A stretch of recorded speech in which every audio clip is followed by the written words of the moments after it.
Hello, today I will be taking you through a speed demo of Axcient's x360 Cloud solution. On screen currently is our partner portal, the gateway to Axcient.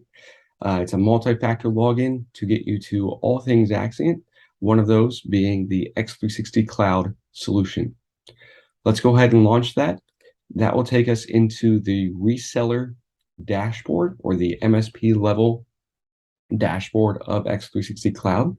This gives you a dashboard of all the domains and a good summary of what you're protecting within Microsoft 365 and Google Workspace.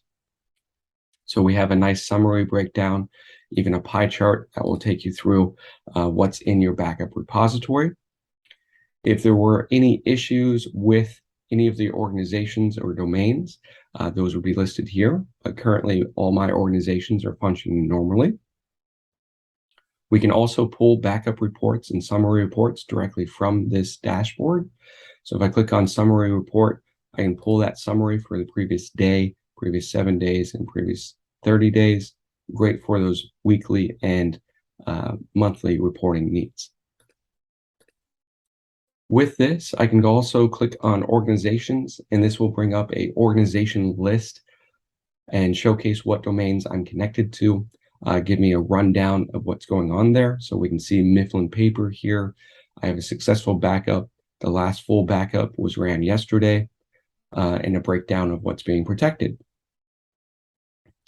Now, to get a organization onto this list, deployment option is very simple and quick. All we need to do is click on Add Organization, and it will walk you through adding that organization. Once you fill out this information and click on Submit, it will bring you to a tab much like this new account here, where you're able to authorize or log into Microsoft 365 or Google Workspace. Once you're logged in there, you will authorize x360 Cloud as a trusted application to not only take our backups, but also do our restores. When that is completed, you will then be able to dive into the given organization, and it will take you to one, the dashboard, and I'll come back to this in a few moments, but two, more specifically, you'll be able to choose what containers you want to protect and what data you want to protect from that given domain. So the services right here from Microsoft 365 that we can protect are going to be the calendar, contacts, mail of each user, OneDrive of each user as well, and then SharePoint sites and archive mailboxes. Usually get the question of Teams. We back up the back end of Teams. So each time that a team is created, a SharePoint site will be created and the information will be saved there. Therefore, we'll protect it in that manner. One caveat there is we do not natively protect the conversations of Teams. Now, when there's a new user, new shared mailbox, new SharePoint site added to the domain, we can automatically protect those with the settings right here.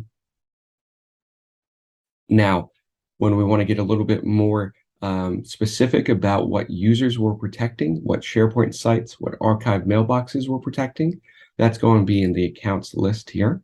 So when I click on accounts, it will gather up the information from that domain and display it here so I can see all my users. With this, I can toggle protection on right here with that protection status. Once we toggle on protection status to on for a given user, that user is now a protected user. To graduate a protected user to a billable user, we mirror Microsoft's licensing structure. So this license status, this column here, is going to showcase, is that user licensed on Microsoft's side? If so, there will be a green check mark here. So when we have protection turned on for that user and they're licensed on Microsoft's side, that user graduates from a protected user to a billable user. That billable user headcount is where we get the license number that you need for that given domain. Once we have everything selected for what we want to protect, we'll start taking backups. Those backups will start sending information, and we can pull reports on those backups here. So if I dive into a previous day, like last Friday, I can see what occurred on that day, specific information on each user that was protected, what containers were protected from that user. So great detailed information for reporting.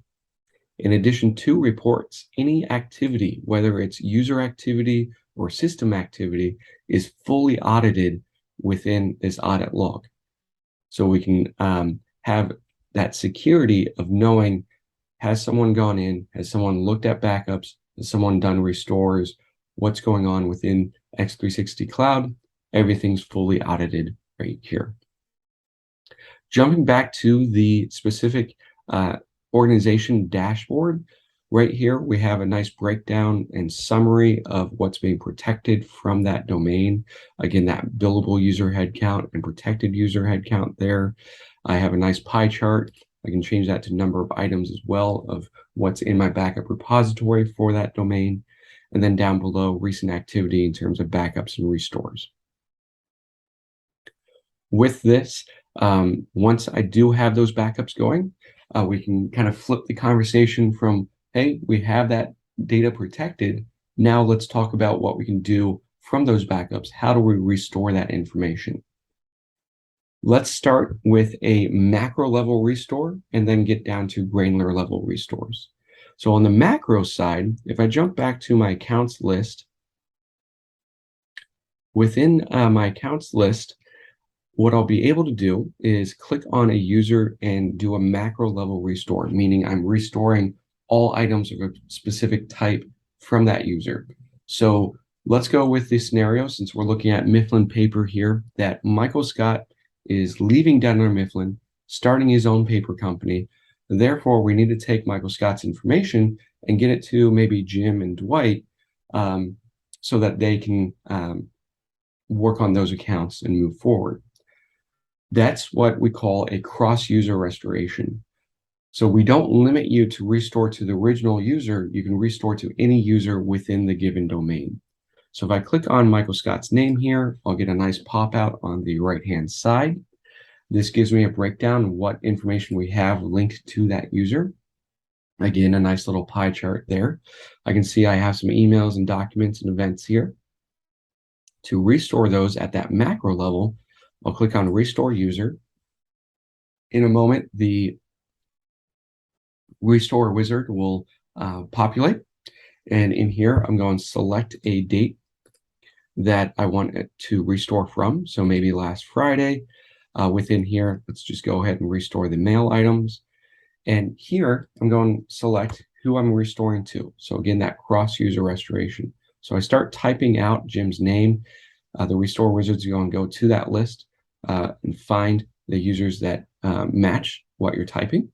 So I'll go ahead and restore to Jim. So again, cross-user restoration.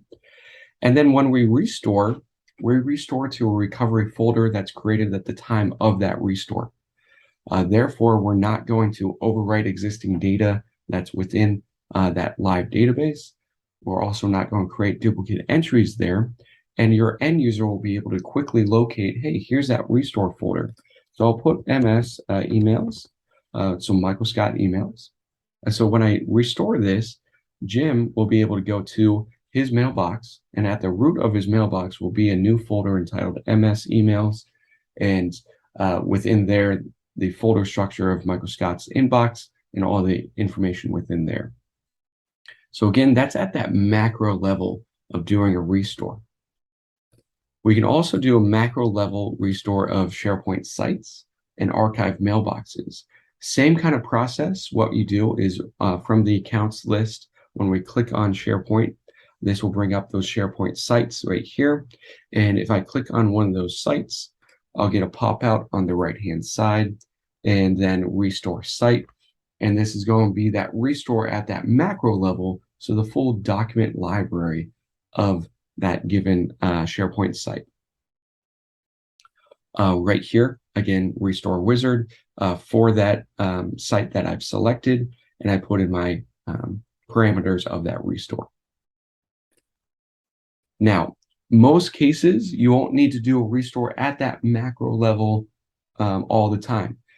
Some use cases, someone will come to you and say, hey, I have a collection of emails or maybe a folder that's been deleted, or can you search for all items containing these keywords or this project name, and so on.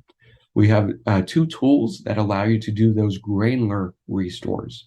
So a restore of an individual item or a collection of items. The first one is called Smart Search. So when I click on search here and expand out my search field here, Smart Search allows you to search the full text of every item that's been backed up within X360 Cloud.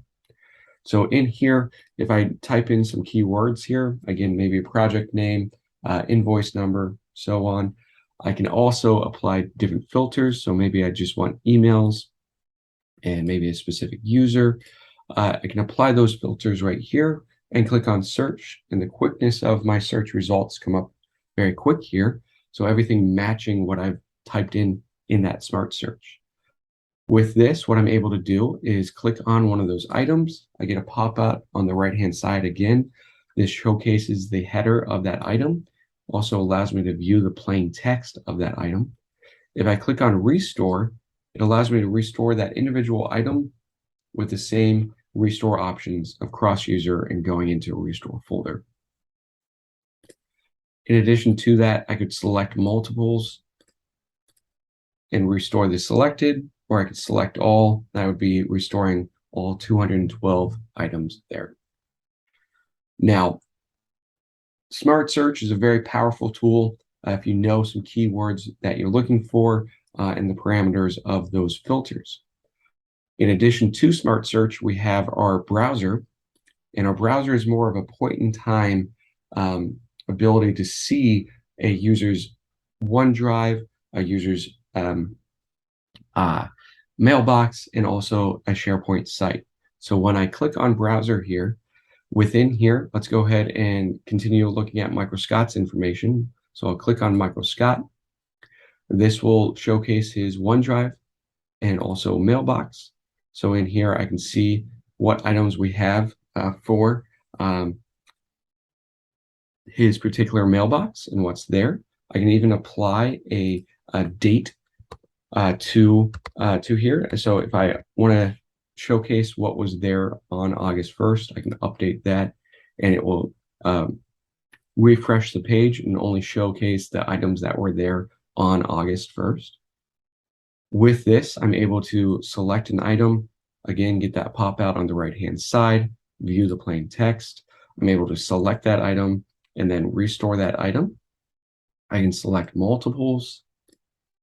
So again, kind of showcasing the ability to do granular restores and that point in time view of that information. This is for users' mailboxes, OneDrive, and if I jump back to the users list, we'll also have the ability to do a browser of your SharePoint sites right here.